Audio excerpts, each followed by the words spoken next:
Maria Teresa Egler-Mantuan. Inclusão escolar, o que é, por quê, como fazer. Capítulo 3. Como fazer a inclusão escolar.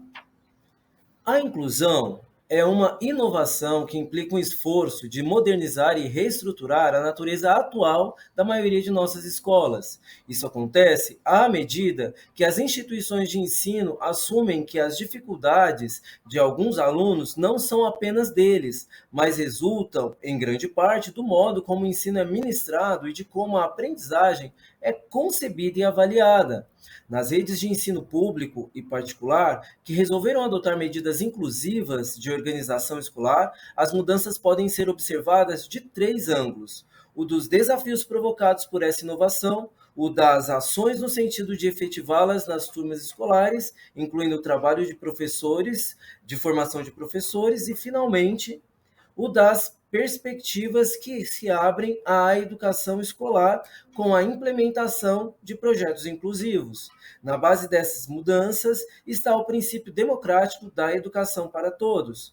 Para mudar as condições excludentes de nosso ensino escolar, enfrentam-se inúmeros desafios. Recentemente, ao proferir uma palestra para um grupo de professores, quiseram me apertar contra a parede. No momento das perguntas, senti que não seria fácil conter a, abre aspas, ira, fecha aspas, dos que se aproveitam desse espaço para colocar em apuros os palestrantes e ganhar a plateia com posições contrárias às da mesa. Um jovem professor tomou a palavra e me disse, abre aspas, a escola a que a professora está se referindo não é uma utopia? Uma fantasia, ou melhor, a escola ideal? Nós enfrentamos todos os dias a realidade da sala de aula e acho que estamos falando de escolas muito diferentes, não é? Fecha aspas. Eu respondi mais ou menos o que se segue. Penso que seja exatamente o contrário. Quem está sempre falando e imaginando a escola ideal parece-me ser o senhor e tantos outros que me julgam utópica, idealista. Eu falo de um aluno que existe, concretamente, que se chama Pedro, Ana, André. Eu trabalho com as peculiaridades de cada um e, considerando a singularidade de todas as suas manifestações intelectuais, sociais, culturais, físicas, trabalho com alunos de carne e osso. Não tenho alunos ideais, tenho simplesmente alunos e não almejo uma escola ideal, mas a escola tal como ela se apresenta em suas infinitas formas de ser.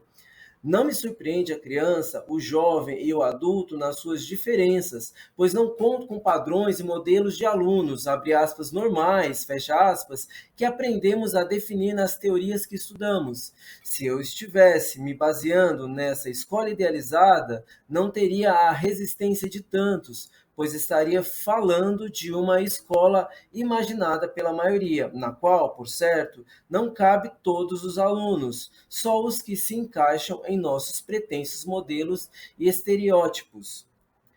A escola real, aquela que não queremos encarar, coloca-nos, entre muitas outras, essas questões de base que insisto em apontar.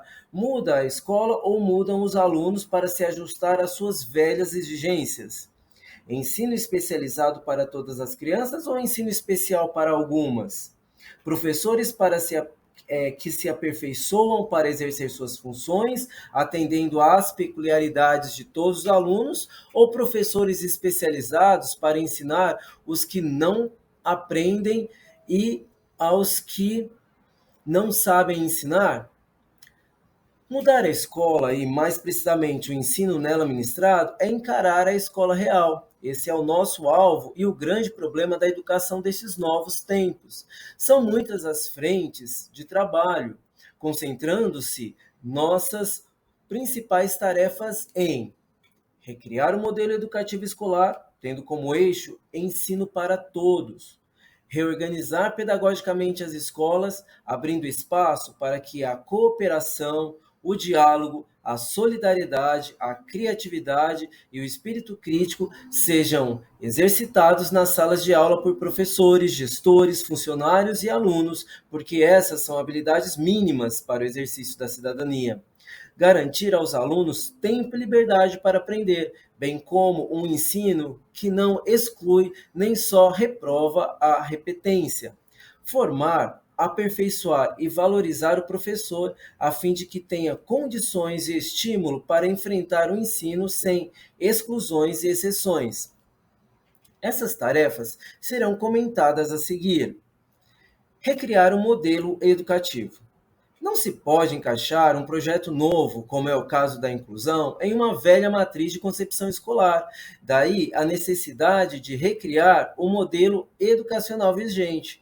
As escolas que reconhecem e valorizam a diferença de todos têm projetos inclusivos de educação e o ensino que ministram difere radicalmente do proposto para atender às especificidades dos educandos que não conseguem acompanhar seus colegas de turma, por problemas que vão de deficiências até outras dificuldades de natureza relacional, motivacional ou cultural. Nesse sentido, elas contestam e não adotam o que é tradicionalmente utilizado para lidar com a diferença nas escolas: as adaptações de currículos, a facilitação das atividades e os programas para reforçar aprendizagens ou mesmo para acelerá-las em casos de defasagem de idade série escolar. Superar o sistema tradicional de ensinar é um propósito que temos de efetivar com toda a urgência. Essa superação refere-se ao, abre aspas, que, fecha aspas, ensinamos aos nossos alunos e ao, abre aspas, como, fecha aspas, ensinamos para que eles cresçam e se desenvolvam como seres éticos, justos, pessoas que terão de reverter uma situação que não conseguimos resolver inteiramente, mudar o mundo e torná-lo mais humano. Recriar esse modelo tem que ver com o que entendemos com qualidade de ensino. Infelizmente, ainda vigora a concepção de que as escolas de qualidade são as que enchem a cabeça dos alunos com datas, fórmulas, conceitos justapostos, fragmentados. A qualidade desse ensino resulta do primado e da supervalorização do conteúdo acadêmico em todos os seus níveis. Persiste a ideia de que as escolas de qualidade são as que centram a aprendizagem no racional, no aspecto cognitivo do desenvolvimento e avaliam os alunos qualificando respostas padrão. Seus métodos e práticas preconizam a exposição oral, a repetição, a memorização, os treinamentos, o livresco, a negação do valor do erro. São aquelas escolas que estão sempre preparando o aluno para o futuro, seja este o próximo ano a ser cursado, o nível de escolaridade posterior ou os exames vestibulares.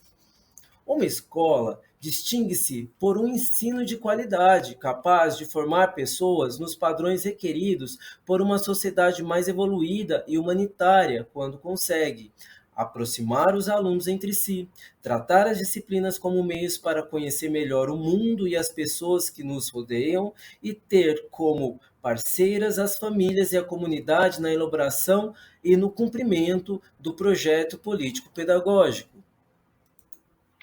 Tem-se um ensino de qualidade baseado em condições de trabalho pedagógico que implicam formação de redes de saberes e de relações, que se entrelaçam por caminhos imprevisíveis para chegar ao conhecimento. Existe ensino de qualidade quando as ações educativas se pautam na cooperação, na colaboração, no compartilhamento do processo educativo com todos os que estão direta ou indiretamente nele envolvidos. A aprendizagem, nessas circunstâncias, é acentrada, ora, sobressaindo o lógico, o intuitivo, o sensorial, ora, os aspectos social e afetivo dos alunos. Em suas práticas pedagógicas predominam a experimentação, a criação, a descoberta, a coautoria do conhecimento. Vale o que os alunos são capazes de aprender hoje e o que podemos oferecer-lhes de melhor para que se desenvolvam em um ambiente rico e verdadeiramente estimulador de suas potencialidades. As escolas de qualidade são espaços educativos de construção de personalidades humanas autônomas, críticas, espaços onde as crianças e jovens aprendem a ser pessoas. Nesses ambientes educativos, ensinam-se os alunos a valorizar a diferença pela convivência com seus pares, pelo exemplo dos professores, pelo ensino ministrado nas salas de aula, pelo clima socioafetivo das relações estabelecidas em toda a comunidade escolar, sem tensões, competições, com espírito solidário e participativo. Escolas assim, concebidas, não excluem nenhum aluno de suas salas, de seus programas, de suas aulas, das atividades e do convívio escolar mais amplo. São contextos educacionais em que todos têm a possibilidade de aprender frequentando uma mesma e única turma. Tais escolas são capazes de ensinar a turma toda, a possibilidade de ensinar todos os alunos sem discriminação nem práticas de ensino diferenciadas para alguns. Deriva, pois, de uma reestruturação do projeto político-pedagógico como um todo e das reformulações que esse projeto exige da escola para que esta se ajuste a novos parâmetros da ação educativa. Reorganizar as escolas, aspectos pedagógicos e administrativos, para universalizar o acesso de todos os alunos incondicionalmente nas turmas escolares e democratizar a educação. Muitas mudanças já estão acontecendo em algumas escolas e redes públicas de ensino, vitrines que expõem o sucesso da inclusão. A reorganização das escolas depende de um encadeamento de ações centradas no projeto político-pedagógico. Esse projeto, que já se chamou de, abre aspas, plano escolar, fecha aspas, e de outros nomes parecidos, é uma ferramenta de vital importância para que as diretrizes gerais de organização e funcionamento da escola sejam traçadas com realismo e responsabilidade. Infelizmente, poucas escolas trabalham com um documento de tal natureza e extensão, elaborado com autonomia e com a ajuda de todos os segmentos que as compõem. O projeto parte de um diagnóstico da demanda, penetra fundo nos pontos positivos e nos pontos fracos dos trabalhos desenvolvidos, define prioridades de atuação e objetivos, propõe iniciativas e ações com metas e responsáveis para coordená-las. Desse projeto constam dados sobre a clientela a ser atendida naquele ano letivo, assim como os recursos pedagógicos e humanos e materiais disponíveis. Os dados do projeto político-pedagógico esclarecem o gestor, professores, coordenadores e funcionários sobre a clientela e os recursos humanos e materiais da escola. Os currículos, a formação das turmas, as práticas de ensino e a avaliação são aspectos da organização pedagógica das escolas, são revistos e modificados com base no que for definido também pelo projeto político-pedagógico de cada escola. Sem os conhecimentos levantados por esse projeto, é impossível elaborar currículos que reflitam o meio sociocultural do alunado. Para integrar áreas do conhecimento e atingir a concepção transversal de propostas não disciplinares de organização curricular, o sentido das disciplinas acadêmicas muda. Elas passam a ser meios, não mais fins em si mesmas. O estudo das disciplinas partirá das experiências de vida dos alunos, dos seus saberes e fazeres, do significado de suas vivências. Como essas experiências variam entre os alunos, mesmo sendo membros de uma mesma comunidade, a implantação dos ciclos de formação é uma saída justa e muito adequada para mudar os critérios de agrupamento escolar atuais. Embora ainda pouco compreendidos por professores e pais, visto tratar-se de uma novidade e não terem sido bem explicadas em seus fins. Os ciclos tiveram seus objetivos esvaziados e distorcidos, foram confundidos com junção de séries escolares, como o primeiro ciclo compreendendo a junção do primeiro e segundo anos e assim por diante. Os ciclos de formação provocam mudanças na avaliação do desempenho escolar dos alunos, pois concedem aos estudantes mais tempo para aprender, eliminando a seriação e articulando o processo de aprendizagem com o ritmo e as condições de desenvolvimento dos aprendizes. O ensino individualizado, diferenciado para os alunos que apresentam déficits intelectuais e problemas de aprendizagem é uma solução que não corresponde aos princípios inclusivos, pois não podemos diferenciar um aluno pela sua deficiência, como vimos no capítulo anterior. Na visão inclusiva, o ensino diferenciado continua segregando e discriminando os alunos dentro e fora das escolas, da sala de aula. A inclusão não prevê a utilização de práticas, métodos de ensino escolar específicos para esta ou aquela deficiência e ou dificuldade de aprender. Os alunos aprendem nos seus limites e, se o ensino for de fato de boa qualidade, o professor levará em conta esses limites e explorará convenientemente as possibilidades de cada um. Não se trata de uma aceitação passiva do desempenho escolar, mas de agirmos com realismo e coerência e admitirmos que as escolas existem para formar as novas gerações e não apenas alguns de seus futuros membros, os mais capacitados e privilegiados. Eis aí um grande desafio a ser enfrentado quando nos propomos a reorganizar as escolas cujo modelo e concepção são meritocráticos, elitistas, condutistas e baseados na transmissão dos conhecimentos, não importando quanto esses possam ser acessíveis ou não aos alunos. É certo que não se consegue predeterminar a extensão e a profundidade dos conteúdos a ser construídos pelos alunos, nem facilitar adaptar as atividades escolares para alguns, porque somos incapazes de prever de antemão as dificuldades e as facilidades que cada um terá para realizá-las. Afinal, é o aluno que se adapta ao novo conhecimento, e só ele pode regular o processo de construção intelectual. A maioria dos professores não pensa assim, nem é alertada para esse fato, apavora-se, com razão, ao receber alunos com deficiência ou com problemas de aprendizagem, pois prevê como será difícil dar conta das diferenciações desse pretenso ensino inclusivo.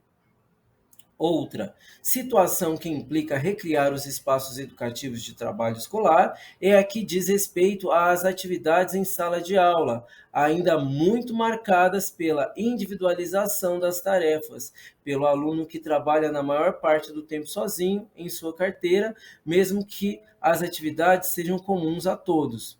Experiências de trabalho coletivo em grupos pequenos mudam esse cenário educativo, exercitando a capacidade de decisão dos alunos diante das escolhas de tarefas, a divisão e o compartilhamento das responsabilidades com seus pares, o desenvolvimento da cooperação, o sentido e a riqueza da produção em grupo e o reconhecimento da diversidade dos talentos humanos, bem como a valorização do trabalho de cada pessoa para a consecução de metas que lhes são comuns. Um hábito extremamente útil e natural que tem sido muito pouco desenvolvido nas escolas é o de os alunos se apoiarem mutuamente durante as atividades de sala de aula. A reorganização administrativa e os papéis desempenhados pelos responsáveis pela burocracia escolar são outros alvos a serem atingidos. A descentralização da gestão administrativa é fundamental para que se promova maior autonomia pedagógica, administrativa e financeira de recursos materiais e humanos das escolas, sendo promovida por meio da atuação efetiva dos conselhos, dos colegiados e das assembleias de pais e alunos. Quando se modificam os rumos da administração escolar, os papéis e a atuação do gestor, bem como de coordenadores, supervisores e funcionários, perdem o caráter controlador e fiscalizador e readquirem o teor pedagógico, deixando de existir os motivos pelos quais esses profissionais ficam confinados em seus gabinetes, sem tempo para conhecer e participar mais intensa e diretamente do que acontece nas salas de aula e nos demais ambientes educativos das escolas. Ensinar a turma toda, sem exceções nem exclusões. Para ensinar a turma toda, parte-se do fato de que os alunos sempre sabem alguma coisa, de que todo educando pode aprender, mas no tempo e do jeito que lhe é próprio e de acordo com seus interesses e capacidades. Também é fundamental que o professor nutra elevada expectativa em relação à capacidade de progredir dos alunos e não desista nunca de buscar meios para ajudá-los a vencer os obstáculos escolares. O sucesso da aprendizagem está em explorar talentos, atualizar possibilidades, desenvolver predisposições naturais de cada aluno. As dificuldades e limitações são reconhecidas, mas não conduzem nem restringem o processo de ensino, como comumente acontece.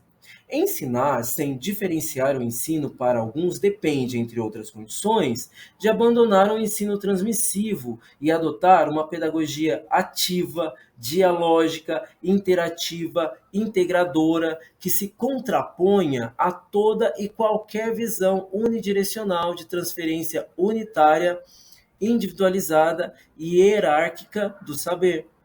A educação não disciplinar, Galo 1999, reúne essas condições ao propor rompimento das fronteiras entre as disciplinas curriculares, a formação de redes de conhecimento e de significações em contraposição a currículos conteudistas, a verdades prontas e acabadas listadas em programas escolares seriados, a integração de saberes decorrente da transversalidade curricular que se contrapõe ao consumo passivo de informações e de conhecimento sem sentido, policompreensões à realidade, a descoberta, a inventividade e a autonomia do sujeito na conquista do conhecimento, ambientes polissêmicos, favorecidos por temas de estudo que partem da realidade, da identidade sociocultural dos alunos, contra toda a ênfase no primado do enunciado desencarnado e no conhecimento pelo conhecimento. O ponto de partida para ensinar a turma toda, sem diferenciar o ensino para um aluno ou um grupo de alunos, é ter como certo que a diferenciação será feita pelo próprio aluno ao aprender e não pelo professor. Essa inversão é fundamental para que se possa ensinar a turma toda sem sobrecarregar inutilmente o professor, que, por vezes, é obrigado a criar e selecionar atividades e a acompanhar grupos diferentes de alunos a fim de igualar o aprendizado da turma. Buscar essa igualdade como produto final da aprendizagem é fazer educação compensatória, em que se acredita na superioridade de alguns, inclusive a do professor, e na inferioridade de outros, que são menos dotados, menos informados e esclarecidos, desde o início do processo de aprendizagem curricular. O mito de que é o professor que detém a chave do saber para melhor explicar e dosar os conhecimentos que o aluno deve aprender, precisa ruir.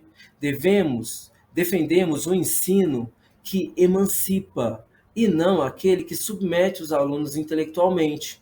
Rancière, 2002. Para ensinar com qualidade e, segundo a perspectiva inclusiva, é preciso garantir ao aluno de qualquer nível de escolarização, uma formação que lhe assegure passar do mundo familiar para o público. Esse papel primordial da escola não pode ser posto de lado, desmerecido ou desprivilegiado, como tem ocorrido com frequência.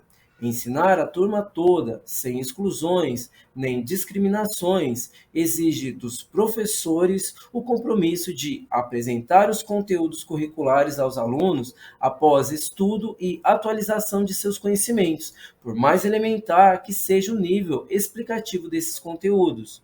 O professor deixará de ser um mero repetidor do que o aluno pode encontrar como informação e conhecimento em um livro didático, em uma apostila. Ele precisa conhecer muito sobre o conteúdo que ensina para que os alunos tenham o que aprender e possam se saciar do conhecimento disponibilizado de diferentes ângulos e perspectivas. Além de apresentar o conteúdo curricular de forma abrangente, o professor terá de criar, selecionar e apresentar à sua turma uma gama de atividades diversificadas sobre esse conteúdo. Tais atividades são escolhidas livremente pelos alunos, compartilhando-as com colegas também interessados na mesma tarefa.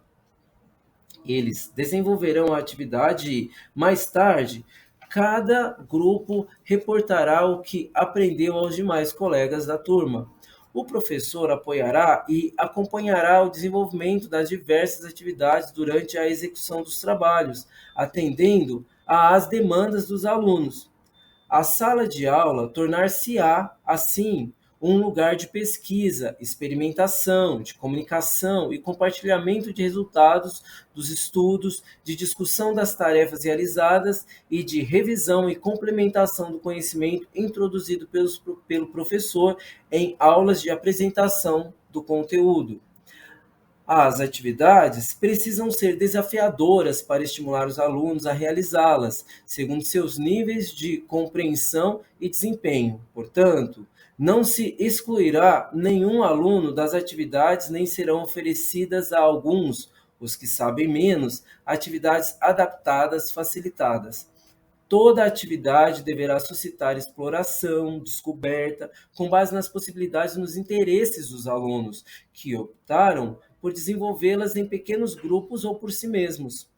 Como o ensino não é diferenciado para os mais avançados ou com menos capacidade, é importante lembrar que ensinar é um ato coletivo, mas o aprender sempre é individualizado. Pesquisas, registros escritos e falados, observação e vivências são algumas propostas indicadas para que as atividades sejam realizadas. Os conteúdos das disciplinas são meios e fins a ser alcançados, e espontânea e transversalmente eles vão sendo envolvidos na realização das tarefas, por escolha dos próprios alunos. A avaliação muda de sentido para ser coerente com as inovações propostas pela inclusão. Acompanha-se o percurso de cada estudante do ponto de vista do desenvolvimento dos seus conhecimentos para resolver problemas de toda ordem, mobilizando conteúdos acadêmicos e outros meios que possam ser úteis para chegar às soluções pretendidas. Analisam-se os progressos apresentados pelos alunos na organização dos estudos, no tratamento das informações e na participação da vida social da escola. O aluno aprende a avaliar o que aprendeu, a reconhecer o seu esforço nesse sentido, a se responsabilizar pelo plano, agenda de trabalhos e pelos compromissos escolares, sejam eles de uma ou de outra disciplina ou atividades diárias que são feitas na escola e em casa.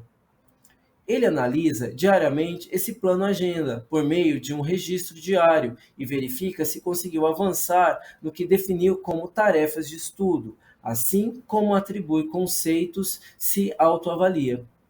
Não fica submetido apenas ao que o professor aprova ou desaprova de seu desempenho escolar.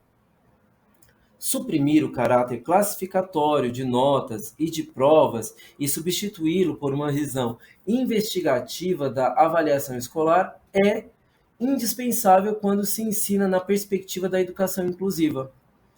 Para ser coerente com os princípios inclusivos, o professor avaliará o desempenho dos alunos diante de situações problema, em detrimento da memorização de informações e da reprodução de conhecimentos sem compreensão, cujo objetivo é apenas obter boas notas e ser promovido.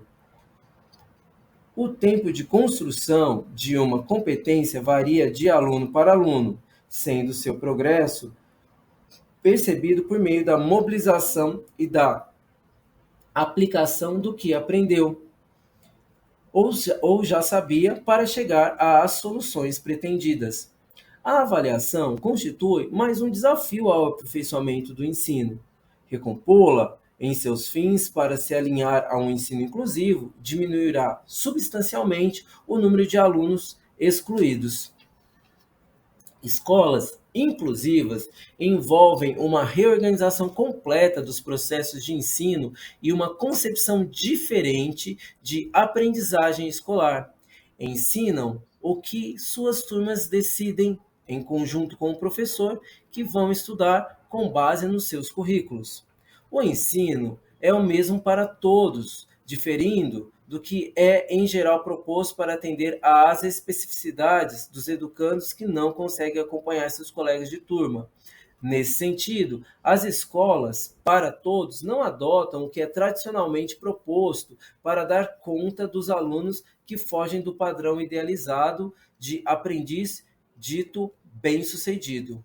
A limitação de objetivos educacionais, as adaptações curriculares, a facilitação de atividades e os programas para reforçar as aprendizagens ou para acelerá-la.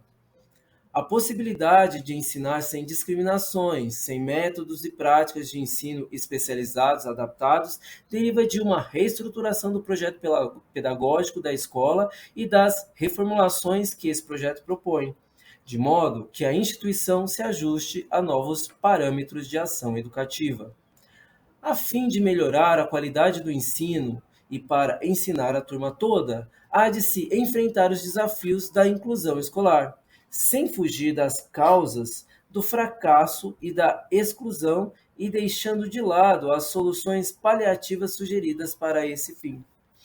As medidas comumente indicadas para combater a exclusão não promovem mudanças, visando mais neutralizar os desequilíbrios criados pela heterogeneidade das turmas do que potencializá-los, enquanto os professores continuarem a propor trabalhos coletivos, que nada mais são do que atividades individuais realizadas ao mesmo tempo pela turma, ensinar com ênfase nos conteúdos programáticos, fazendo destes fins em si mesmos e não meios para aprender, adotar o livro didático e apostilas como ferramentas exclusivas de orientação dos programas de ensino, propor projetos de trabalho totalmente desvinculados das experiências e do interesse dos alunos para demonstrar a falsa adesão às inovações, organizar de modo fragmentado o emprego do tempo do dia letivo para apresentar o conteúdo estanque dessa ou daquela disciplina e outros expedientes de rotina das salas de aula, considerar a proposta final decisiva na considerar a prova final decisiva na avaliação do rendimento escolar do aluno, entre outros expedientes, não haverá condições de ensinarem a turma toda.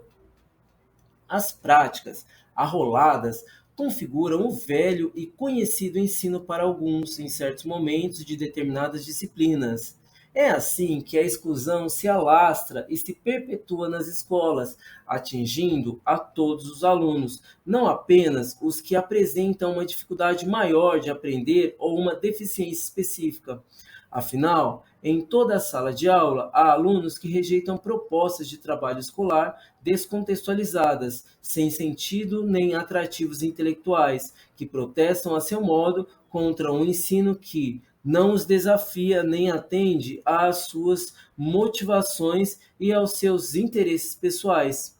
O ensino, para alguns, é ideal para gerar indisciplina, competição, discriminação, preconceitos e para categorizar os bons e os maus alunos por critérios, em geral, infundados. As desigualdades tendem a se agravar quanto mais especializamos o ensino para alguns.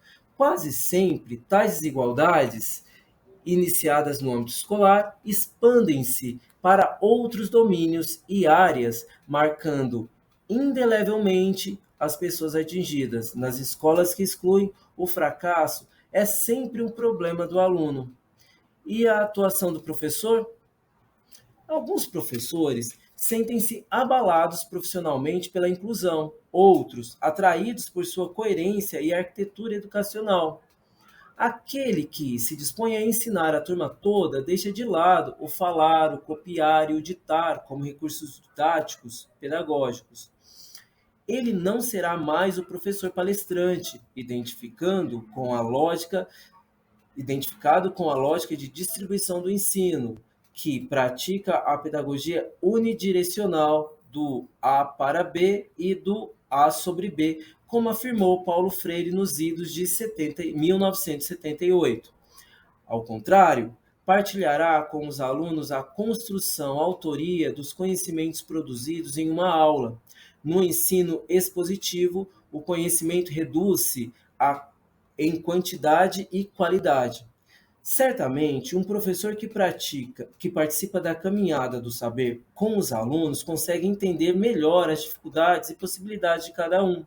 Ensinar a turma toda reafirma a necessidade de promover situações de aprendizagem que teçam o conhecimento por fios coloridos, que expressem diferentes possibilidades de interpretação e de entendimento de um grupo de pessoas que atuam cooperativamente.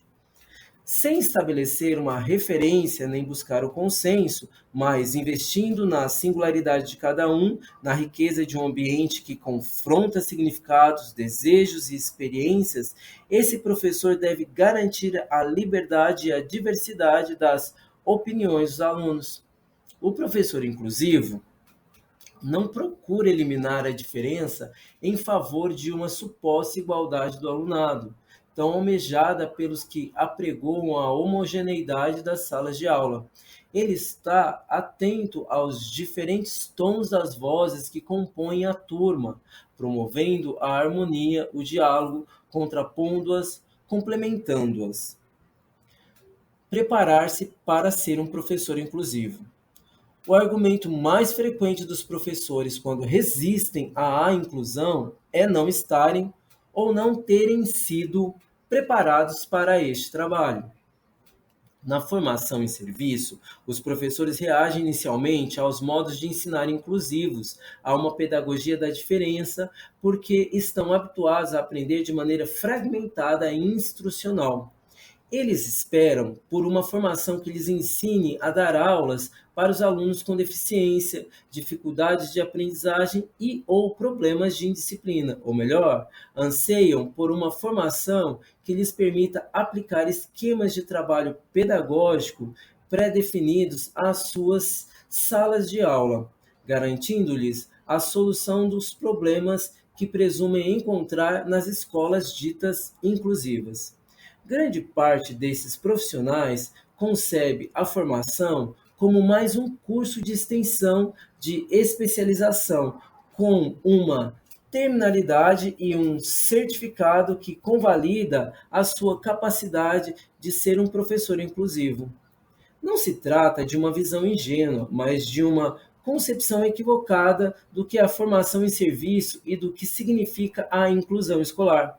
Mais uma vez, a imprecisão de conceitos distorce a finalidade de ações que precisam ser concretizadas com urgência e muita clareza de propósitos, como é o caso do professor capacitado para ensinar em escolas inclusivas. Que motivos fazem que os professores reajam inicialmente à formação em serviço nos moldes de trabalho que descrevemos? Tenho algumas hipóteses. Por terem internalizado o papel de praticantes, os professores esperam que os formadores lhes ensinem a trabalhar na prática com turmas heterogêneas, com base em aulas, manuais e regras transmitidas do mesmo modo como eles ensinam em suas salas de aula. Ensino frontalizado, livresco, unidirecional. Acreditam que os conhecimentos que lhes faltam para ensinar os alunos com deficiência ou dificuldade de aprender referem-se, sobretudo, à conceituação, à etiologia, aos prognósticos das deficiências, que precisam conhecer e saber aplicar métodos e técnicas específicos para a aprendizagem escolar desses alunos, se tiverem de, abre aspas, aceitá-los, fecha aspas, em suas salas de aula. Querem saber como resolver problemas pontuais com base em regras gerais. Os dirigentes das redes de ensino têm expectativas semelhantes quando nos solicitam uma formação, pois estão habituados a cursos que atendem às expectativas dos professores antes detalhadas. Se de um lado é preciso continuar investindo maciçamente na formação de profissionais qualificados, de outro, não se pode descuidar da realização dessa formação. É preciso estar atento ao modo como os professores aprendem e ao aperfeiçoarem seus conhecimentos pedagógicos e também ao modo como reagem às novidades, aos novos possíveis educacionais suscitados pelo ensino inclusivo. Formar o professor na perspectiva da educação inclusiva implica ressignificar o seu papel, o da escola, o da educação e o das práticas pedagógicas usuais do contexto exclusivamente do nosso ensino em todos os níveis, do contexto excludente do nosso ensino em todos os níveis. Como já vimos, a inclusão escolar não cabe uma concepção tradicional de educação. A formação do professor inclusivo requer o redesenho das propostas de profissionalização existentes e uma formação continuada que também muda. A reviravolta, que é bem mais complexa do que se pensa na formação inicial e continuada de professores para a inclusão escolar, está sendo, pouco a pouco, entendida pelos que elaboram políticas públicas de educação e pelos que planejam ações para concretizá-las. Com a Política Nacional de Educação Especial Brasil 2008, a formação do professor de educação especial passou a ser uma especialização lato sensu, pós-graduação em pedagogia. E não é o bastante. O professor de educação infantil e de ensino fundamental 1 e os licenciados, além da formação em serviço nas escolas, carecem de uma formação em educação inclusiva, que deveria vir de todas as disciplinas que compõem o currículo de formação inicial. O exercício constante e sistemático de compartilhamento de ideias, sentimentos e ações entre professores, diretores e coordenadores da escola é uma das saídas para obter o sucesso almejado na formação emergencial para a inclusão. O fato de essa formação recair sobre experiências concretas, casos reais, situações do dia a dia que desequilibram o trabalho nas salas de aula é a matéria-prima das mudanças pretendidas por esse modo de formação. No questionamento da própria prática, nas comparações, na análise das circunstâncias e dos fatos que provocam perturbações e ou respondem pelo sucesso escolar, os professores vão definindo, pouco a pouco, as suas, abre aspas, teorias pedagógicas, fecha aspas. A intenção é que eles sejam capazes de explicar o que antes só sabiam reproduzir com base no que aprendiam exclusivamente em cursos, oficinas e palestras. Tal proposta de formação visa incentivar os professores a se encontrar regularmente com os colegas de escola, a fim de estudarem juntos e colaborarem com seus pares, trocando ideias, dirimindo dúvidas, buscando opiniões com outros especialistas internos e externos à escola. Enfim, descobrindo os caminhos pedagógicos da inclusão. Daí a necessidade de se formar grupos de estudos nas escolas para a discussão e a compreensão dos problemas educacionais à luz do conhecimento científico e de se discutir interdisciplinarmente as situações problema com parceiros de outras áreas, quando necessário. Os encontros regulares de formação nas escolas, tendo como ponto de partida as necessidades e os interesses comuns de alguns professores, permitem resolver problemas pedagógicos pela análise do ensino que está sendo ministrado na escola e provocam a avaliação do ensino, esclarecendo o modo como este é oferecido aos alunos. Dessa formação no interior da escola participam também o diretor, o coordenador pedagógico e o professor de educação especial, responsável pelo atendimento educacional especializado, AEE, e um grande parceiro da inclusão. As redes de ensino têm promovido fóruns, encontros e seminários. Dessa forma, conhecimento circula em todo o Brasil. A implementação da educação inclusiva tem sido muito expandida pelo esforço empreendido pelos profissionais da educação especial. Algumas redes de ensino criaram centros de gestão da proposta educacional da rede e de apoio e atualização dos professores. As universidades brasileiras que fazem parte da rede de formação de professores de educação especial têm conseguido, com cursos à distância, cobrir boa parte das necessidades das redes de ensino de ter em seus quadros professores especializados. A formação oferecida reflete-se diretamente nas escolas, nas salas de aula, dado que a educação especial faz parte do projeto político-pedagógico das escolas, complementa a formação dos alunos, que são seu público-alvo, e movimenta a escola na direção da inclusão. Espera-se que o ensino comum se defina inteiramente pela inclusão e que políticas públicas possam orientar como faz a educação especial, a reviravolta que se espera da escola e da formação inicial e continuada dos professores, tornando o ensino acessível a todos os alunos. Diferenciar para incluir ou diferenciar para excluir. A inclusão implica pedagogicamente a consideração da diferença em processos educacionais iguais para todos. A ambivalência dessa situação assemelha-se a andar no fio da navalha. Exige um equilíbrio dinâmico dos que atuam nas escolas para que possam atender por completo ao que a inclusão prescreve como prática pedagógica, ou melhor, para não cair em diferenciações que excluam nem pender para a igualdade, que descaracteriza o que é peculiar a cada aluno. A igualdade gera identidades naturalizadas, estáveis, fixadas nas pessoas ou em grupos, e tem sido usada para que a escola defina aparatos pedagógicos e estabeleça critérios e perfis educacionais idealizados. A diferença não cabe em perfis engessados de pessoas, assim como em categorias e identificações que encaminham os alunos mais adiantados para dada turma e os mais atrasados para outra. Todos somos sujeitos únicos, singulares, heterogêneos. Não cabemos plenamente em quaisquer arranjos.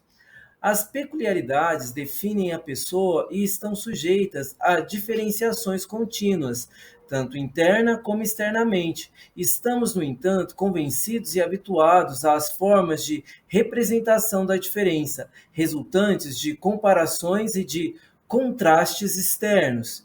Para Bourboulez, 2008, essas representações constituem formas de pensar a diferença, como diferença entre. Por se apoiar no sentido de diferença entre, nossa educação confirma, em muitos momentos, o projeto igualitarista e universalista da modernidade, baseado na identidade idealizada fixa do aluno modelar. Embora já tenhamos avançado muito, desconstruir o sentido da diferença entre em nossos cenários sociais é ainda uma gigantesca tarefa.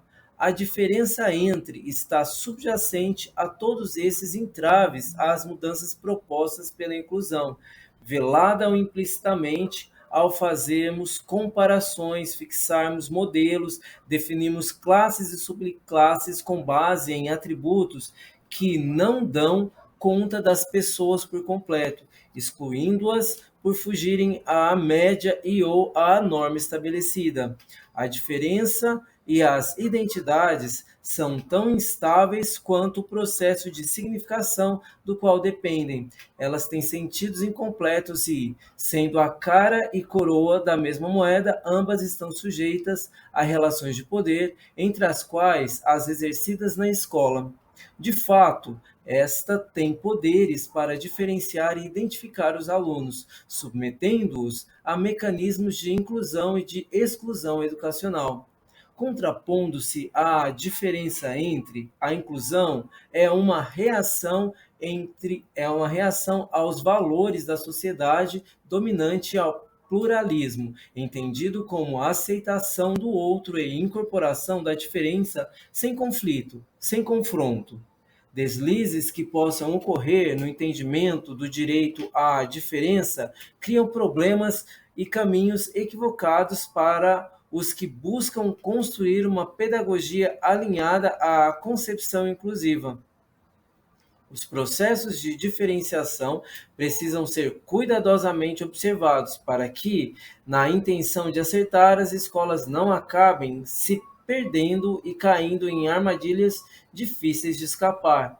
Diferenciar para incluir é possível quando o aluno ou beneficiário de uma ação afirmativa estiver no gozo do direito de escolha ou não dessa diferenciação. Um exemplo é o aluno que pode optar pelo lugar que ocupará em uma sala de aula quando usa cadeira de rodas. Ele não é obrigado a se sujeitar à imposição de sentar-se sempre à frente de todos, em um lugar especial, definido por especialistas, se sua turma de colegas está localizada mais ao fundo.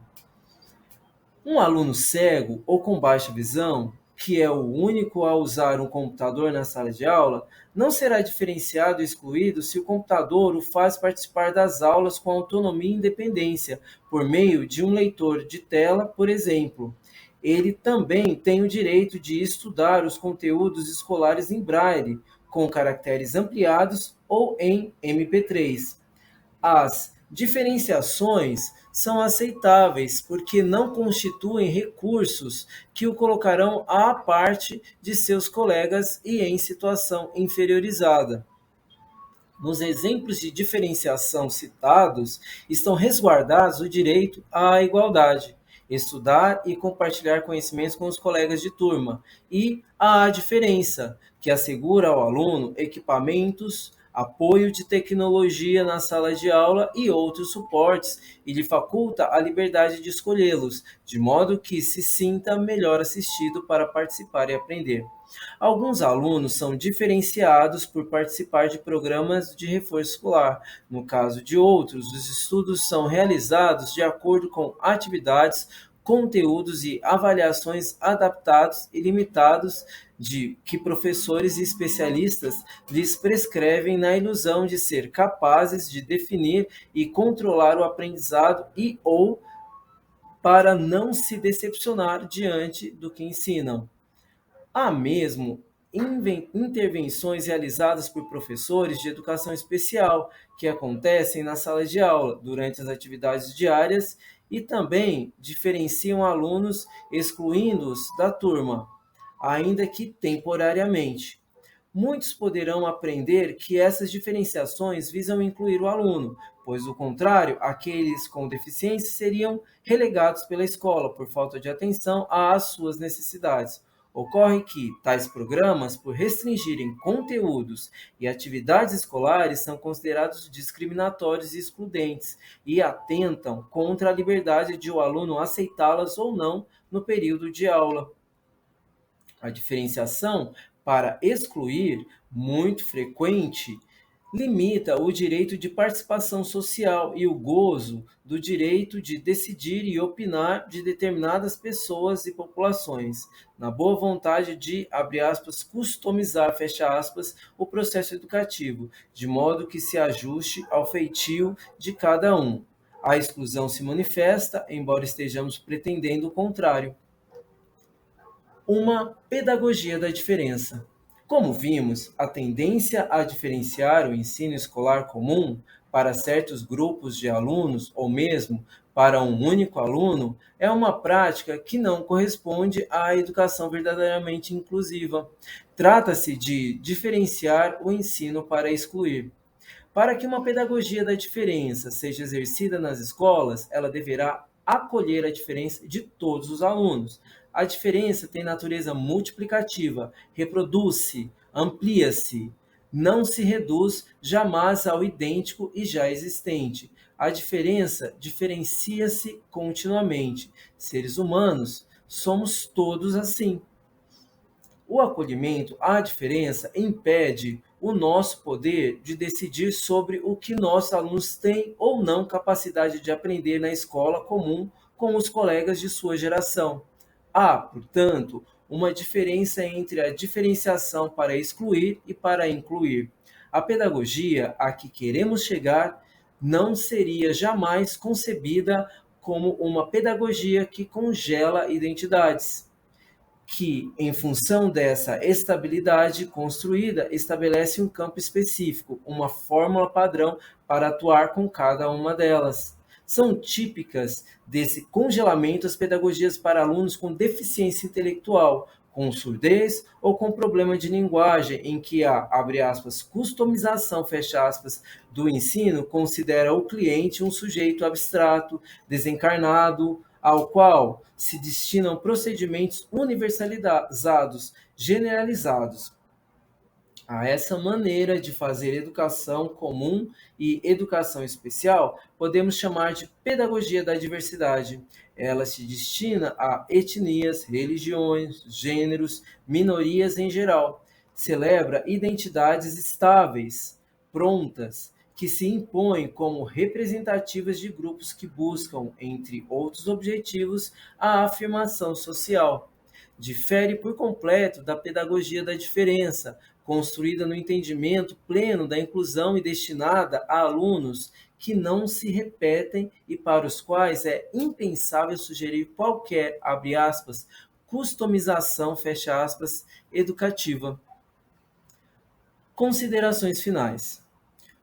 O movimento inclusivo nas nossas escolas caminha, infiltrando-se, criando novos caminhos para se estabelecer, conquistando os existentes por seus resultados, refutando soluções conservadoras, apresentando soluções, convencendo os que duvidam, impondo-se pelo seu posicionamento democrático. A escola inclusiva brasileira tem sólidas fundações na lei do vanguardismo dos que se dispuseram a expandi-la, verdadeiramente imbuídos do compromisso de transformar a escola para se adequar ao nosso tempo. Eles estão se multiplicando e surpreendendo, demonstrando a força dessa ideia poderosa, que depende de uma expansão rápida dos projetos verdadeiramente imbuídos de compromisso de transformar a escola comum para se adequar aos novos tempos.